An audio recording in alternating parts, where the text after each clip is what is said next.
날씨와 함께 내리는 비가 봄의 문을 활짝 열듯이 기독교 역사 속 감동과 은혜의 문을 열어가는 강원도의 성지 투어. 오늘은 강원도 양양을 찾아왔습니다. 메마른 땅에 생명의 젖줄 같은 봄비처럼 120여 년 전 하나님의 은혜가 담비같이 내려 이 양양 지역을 십자가 차량으로 촉촉하게 적셔갔다고 하는데요. 과연 이곳은 어떻게 믿음의 첫걸음이 시작되었을까요?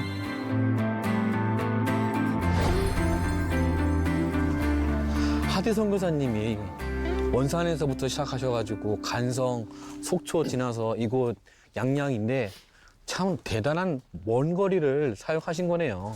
당시에 선교사님들의 사역의 영역이라는 건 어쨌든 뭐 지역 분할 정책 이후에 맡겨진 지역의 전역을 뭐 두 발로 예. 순회하시면서 선교를 했다고 볼 수 있겠죠. 특별히 하드 선교사님은 1900년에 이제 원산을 책임 맡으면서 예. 1901년 그 사이에 5번 정도를 아마 여행했다는 그런 기록이 있는 것 같아요. 아. 그 정도로 이제 초기 역사에서 크게 활동을 하셨다고 볼 수 있겠죠. 그러니까 어떻게 보면 의사였는데 네. 그때부터는 그러니까 1898년부터는 의사로서보다는 복음전도자로서의 활동이 훨씬 컸고 예. 특별히 1900년에 이제 원산을 책임 맡으면서부터는 예. 완전히 의사 신분을 어떻게 보면 예. 내려놨다. 그 정도로 이제 복음전도에 교회 개척에 교회 개척. 열정을 다하셨다 이렇게 볼 수 있겠죠. 1890년 독립선교사로 이 땅에 찾아와 의료사역을 활발하게 펼쳤던 하디 선교사. 이후 남감리교에 소속되면서 원산의 선교활동에 주력했는데요. 그렇게 복음 전도자로서의 사명을 감당한 그는 1903년 원산 대부흥운동의 주역이 되기도 했습니다. 이곳이 강원도하고도 양양인데 진짜 원산에서부터 간성 그쪽까지도 150km, 또 간성 속초로 지나서 여기도 한 4, 50km 밑인데 여기까지도 그렇게 오셔가지고 그러면 복음을 전하고 그럼요. 또 교회를 세웠다는 거. 그래서 뭐 양양에 있는 감리교회에서는 최초의 교회겠네요. 그렇죠. 양양이라고 바운다리 안에서는 최초라고 볼 수 있겠고. 네. 근데 또 재밌는 게 뭐냐면 사실 원산 밑으로 쭉 내려오면서 강릉까지 내려가는 이 과정에 초기 교회들이 다 1901년이라고 하는 공통점을 가지고 있어요. 출발 시점을. 1901년이요. 네, 네.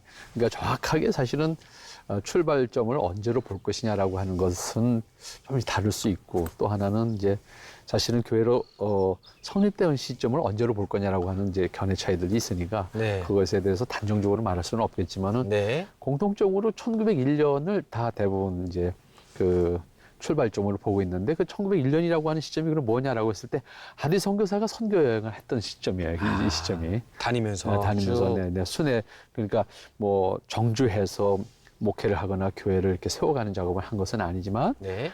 이분이 이제 쭉 거쳐가면서 전도 여행을 하면서 복음을 전도했던 것이 출발점들을 다 그 시점으로 같이 가지고 있다는 거예요. 그러니까 네. 1901년을 공통적으로 다 가지고 있어요. 이 저희가 교회들이. 진행했던 간성감리교회도 다또 여기 주문진교회나 속초교회나 여기 양양교회나 혹은 밑에 이제 강릉중앙교회나 다 똑같아요. 아. 1901년이라는 것을 이제 예. 이제 공통적으로 가지고 있거든요. 근데 그 1901년이라는 것이 결국은 하디 선교사가 선교 해에. 여행을 했던 이제 그 해인 거예요. 그러면 이제 양양 감리교회가 이 양양 지역에서 세워져 가지고 이곳을 중심으로 해 가지고 모교회가 돼서 그렇죠. 또 이- 이제 여러 가지 또 예배 처소라든가 또 분리 개척을 또 했었겠죠. 그렇죠. 그러니까 여기가 이제 사실 지금은 이렇게 좀 큰 이제 뭐 도시 같은 모습이 됐습니다만은 네. 그래도 과거에도 사실 컸어요. 여기가 큰 이유가 뭐냐면 속초 밑에 저 밑에 이제 또 강릉 그 사이에 이제 양양이라는 곳이 있는데 이 양양이 사실은 그 태백산맥 특별히 이제 설악산 남쪽에서부터 이제 설악산 소위 남설악이라고 보통 알려지는데 그게 이제 전봉산인데 그게 이제 한계령 대청봉하고 전봉산 사이가 한계령이에요. 네. 그 골짜기가 굉장히 깊어요 여기서부터요. 아. 여기가 상당히 깊습니다 여기가. 그리고 그 골짜기 안에 상당한 사람들이 사실 살고 있거든요. 네. 바로 그 지역까지 포함해서 양양을 거점으로 해서 사실은 이 양양의 그 재래 시장이라고 그럴까요? 오일장. 오일장. 오일장이 아마 이 지역에서 가장 컸어요. 그러니까 가장 많은 사람들이 내려오는 곳이기도 했어요. 그래서 네. 이 장이 옛날부터 유명했습니다. 양양장이. 그래서 그런 것을 이제 이 양양이라고 하는 지리적인 어떤 그 요건을 가지고 있었기 때문에 이 양양교회의 역할은 굉장히 컸다고 볼 수 있겠죠. 주변 지역에 복음 전도하는 데 있어서. 한계령과 설악산 등 산지가 많은 곳에 위치한 양양. 곳곳에 깊은 산골에 살던 주민들은 양양의 오일장이 열릴 때면 모두 이곳으로 모여들었는데요. 이러한 지리적 요건은 많은 이들이 복음을 접할 수 있는 기회를 만들어 양양교회를 복음의 중심으로 세우기에 충분했습니다. 교회가 너무 멋있게 지어져가지고 이 위층에 또 올라가면 또 멋있을 것 같은데 올라가면 보실까 봐요. 네, 최근이야 그러면 한 10여 년 전에 지어진 예배당인데 네. 사실은 그전에는 뭐 이렇게 웅장한 예배당은 아니었었어요. 네. 저도 이 예배당을 짓고 나서는 처음 보는 장면인데 그래도 이 교회는 어쨌든 이 최초의 전도자인 하디 선교사를 기억하겠다. 뭐 네. 그런 의도를 가지고 그러고 보니까 저쪽 교회 옆 문구 옆에 하디 선교사 기념 예배당이라고 아예 못을 박았네요. 그러게요. 하디 선교사가 그만큼 사실은 이 영동 지역에 네. 특별히 난감리교 선교부가 맡았던 이 지역에는 초기에 복음 전도자로서의 큰 역할을 했다 이렇게 볼 수 있겠죠. 그럼 사실 교회가 물론 이제 하디 선교사님이 이제 처음 지은 그런 교회의 의미도 있지만은 또 이 교회가 가지고 있는 또 이 교회 출신들에 대해 좀 특별한 분들이 있다고 들었어요. 그렇죠. 특별히 이제 이 양양장이 크다 보니까 예.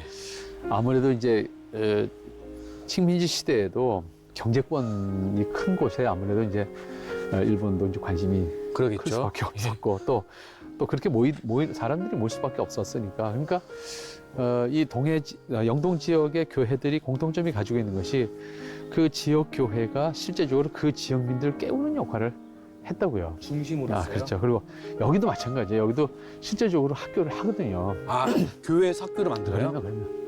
그러니까 그 학교들이 계속되어지진 못했지만 적어도 식민지 말기까지 또 혹은 말기까지 못 가더라도 이제 중도에 이제 폐교를 할 수밖에 없는 그런 상황들이 만들어져서 학교가 지금까지 지속은 못했지만은 적어도 선교 초기에 그리고 적어도 이 지역 사회에서 신교육을 받을 수 있는 그런 여건들을 만들어줬던 것이 사실은 그 간성교회도 마찬가지였고 그 위에 쭉 밑에 강릉중앙교회까지 예. 실제적으로 그런 학교들을 다 했었어요.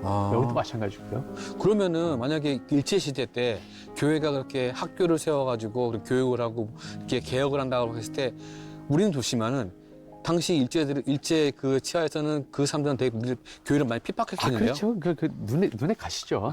교회는 그러니까 식민지를 완성하는 데 있어서 일본 정부가 그 걸림돌이 되는 것을 딱 두 개로 본 거예요.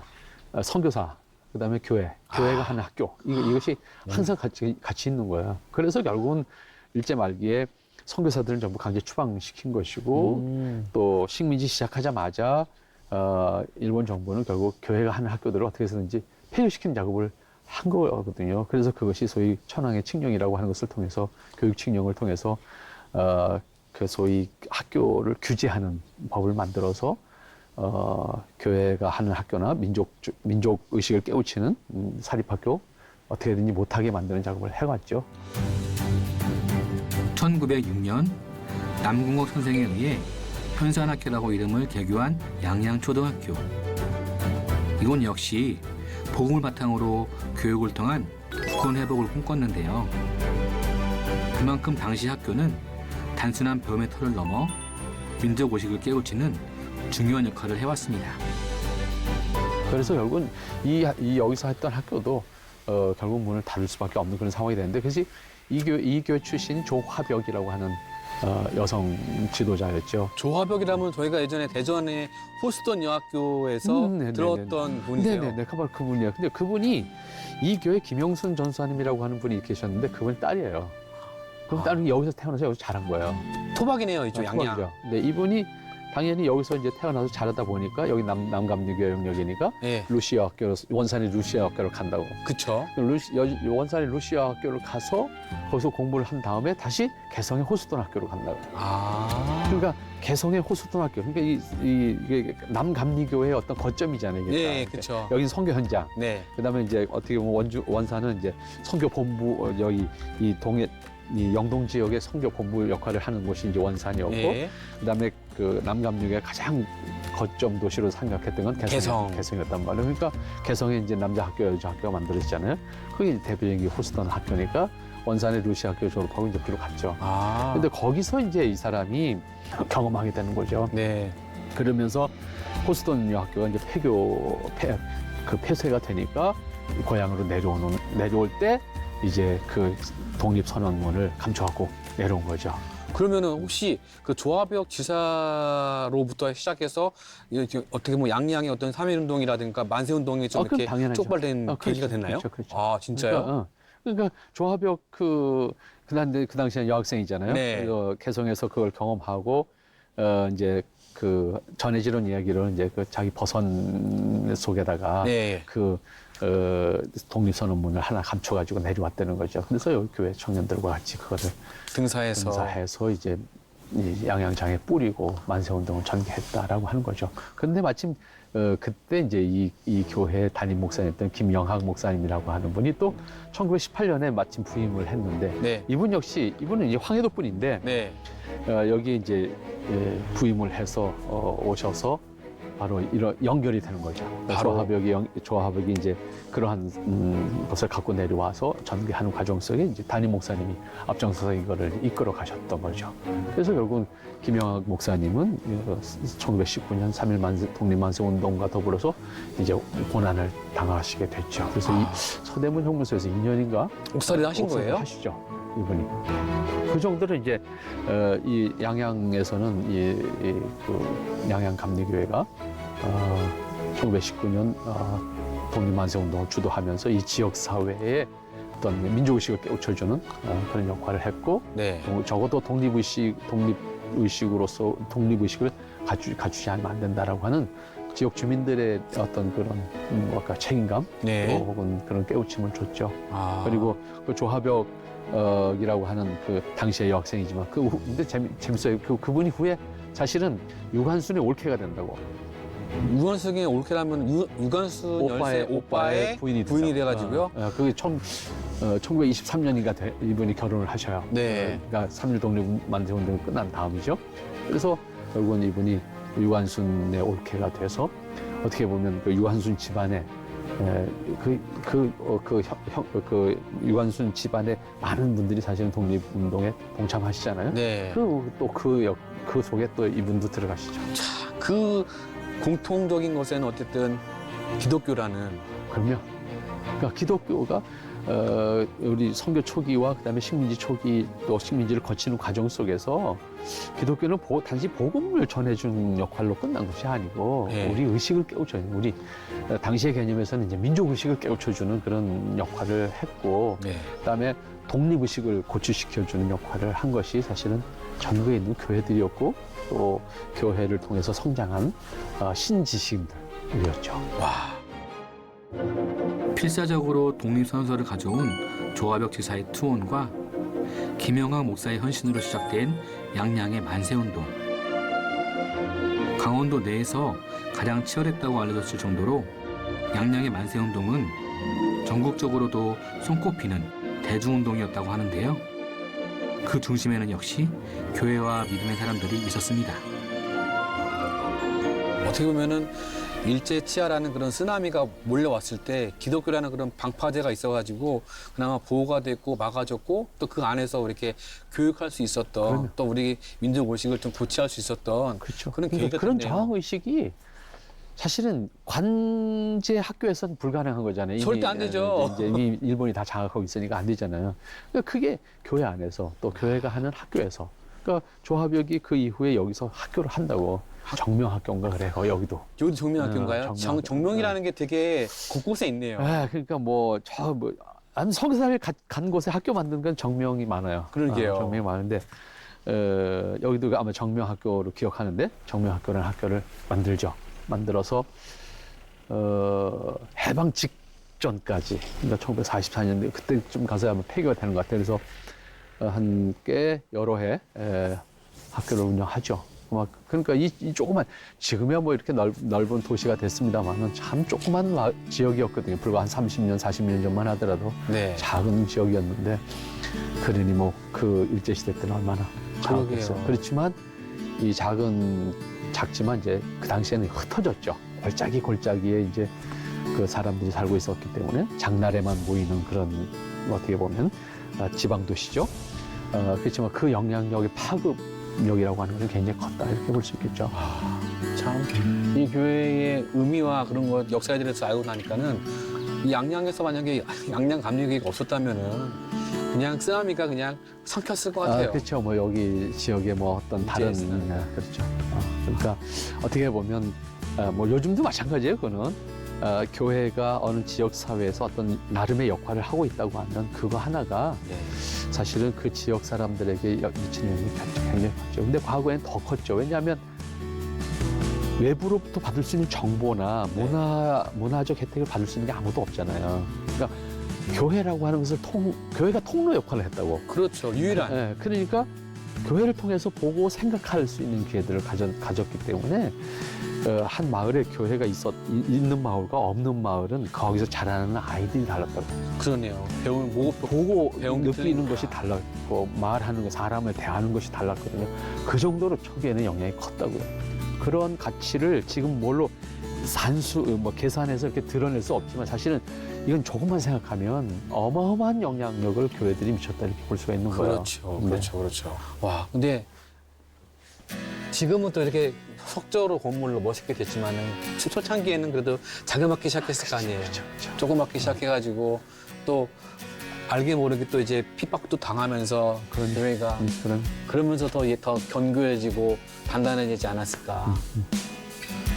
근데 막 그런 의미에서 어쨌든 이 동해 영동 지방을 우리가 여행하면서 쉬시러 오셨다가 혹은 뭐 휴가로 오셨다가 이런 곳에 좀 찾아보시면 네. 영적으로도 많은 것을 좀 느끼기도 하고, 또 나름 그리스도인으로서 현재를 어떻게 살 것인가라고 하는 책임도 생각해 볼 수 있는 기회가 되지 않겠나, 그런 생각을 하게 되죠. 네. 우리 안에 또 예배당이 있으니까는 그렇죠. 저도 한번 교회 왔는데 예배당 한번 보고.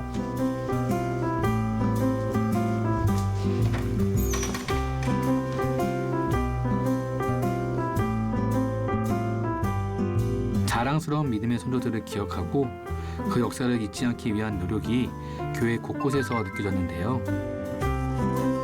물론 교회 역사의 시작점인 하디 선교사도 빼놓을 수 없겠죠. 강원 영서지방에서의 마두원 선교사님의 교회 개척이 많았다고 한다면은 또 영동지방에서는 또 하디 선교사님의 그런 역할이 그렇죠. 어마어마했고, 하드 선교사님의 옆에 컸죠. 여기가 대예배실인데 이제 본당인데 하디 예배실로 명명한 거는 예배가 드려지는 가장 중요한 공간인 만큼 하디 예배실로 이름 붙여진 이곳. 하디 선교사가 뿌린 복음의 씨앗이 얼마나 크고 멋진 열매를 맺었는지 이곳을 통해 확실히 드러나는 것 같은데요. 하디 선교사님이 진짜 이렇게 100년 뒤, 120년 뒤에 이렇게 교회가 굳건히 설 거라는 생각 항상 하실까요? 그래도 근데 그분은 그냥 복음의 씨앗을 뿌렸을 텐데 그게 이제 이렇게 큰 결실로 나타났네요. 어쩌면 네. 그때 선교사님들은 100년 후에 한국을 이렇게 그리지도 못했을 거예요. 상상도 못했을 거예요. 그렇겠죠. 그때 우리나라가 가지고 있었던 어떤 형편, 상황, 그거를 경험한 사람들이라고 하면 100년 후에 지금 한국이 이런 나라가 되고 이런 교회를 만들었을 거다. 그런 꿈은 아마 꾸지 못하시지 않았을까. 사실 뭐 이건 상상이지만 선교사님이 지금 돌아오셔가지고 지금 그분이 세우신 교회들을 지역을 봤을 때 보면은 아마 아니, 졸도하시지. 절도하실 것 같아요. 근데 되게 보람차실 것 같아요. 그러면. 상상을 못하는. 그러니까 지금 어떻게 보면 이제 사실 선교사님들 후손들을 이렇게 청빙해서 가끔 뭐 행사들을 하시잖아요. 네네. 그런 거 보면 그분들이 와서 놀라는 거. 또 6.25 참전 용사들 초청해서 뭐 하면 그분들이 와서 그냥 기절하려고 그러잖아요. 사실 그 당시 보고 사진 찍었던 거를 갖고 오는데 지금 현실적으로 보면은 이거는 진짜 이해가 안 돼. 천지개벽할 일이죠. 그러면 이해가 안 되죠.